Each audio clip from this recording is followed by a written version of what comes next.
நடிகர் சரத்குமாரின் மகளான நடிகை வரலட்சுமி சில தினங்களுக்கு முன் என்கேஜ்மெண்ட் நடைபெற்றது. மும்பை தொழிலதிபரான நிக்கோலாய் சச்தேவ் என்பவரோடு வரலட்சுமி என்கேஜ்மெண்ட் ஆகியிருக்கும் நிலையில் அதன் வீடியோ மற்றும் புகைப்படம் இணையத்தில் வெளியாகி வருகிறது.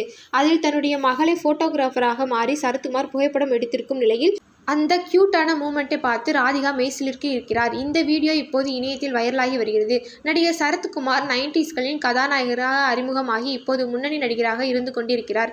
நடிகராக மட்டுமல்லாமல் அரசியல் பிரமுகராகவும் இருக்கும் சரத்குமார் மூத்த மனைவியின் மகள்தான் வரலட்சுமி.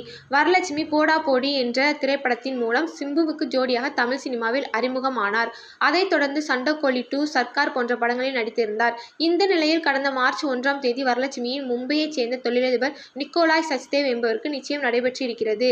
நிக்கோலாய் சச்தேவ் ஆர்ட் கேலரி தொழிலதிபராக இருக்கும் நிலையில் இவருக்கு ஏற்கனவே திருமணம் முடிந்து ஒரு மகள் இருப்பதாக கூறப்படுகிறது. அதோடு நிக்கோலாய் கவிதா என்பவரை திருமணம் செய்து கொண்டிருந்த நிலையில் அவர் கலிபோர்னியா நாட்டின் உலக அழகி என்று கூறப்படுகிறது. இந்த நிலையில் வரலட்சுமிக்கு பலதரப்பட்ட வாழ்த்துக்கள் வந்து கொண்டே இருக்கிறது. வரலட்சுமி சரத்குமார் திருமணம் விரைவில் இருக்கும் நிலையில் தன்னுடைய நிச்சயதார்த்த வீடியோவை வரலட்சுமி தன்னுடைய இன்ஸ்டா பக்கத்தில் பகிர்ந்து இருக்கிறார்.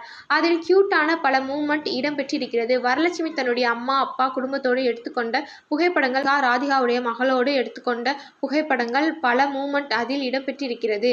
இந்த நிலையில் ஒரு இடத்தில் சரத்குமார் தன்னுடைய மகளுக்கு போட்டோகிராஃபராக மாறி விதவிதமாக போட்டோ எடுக்கிறார்.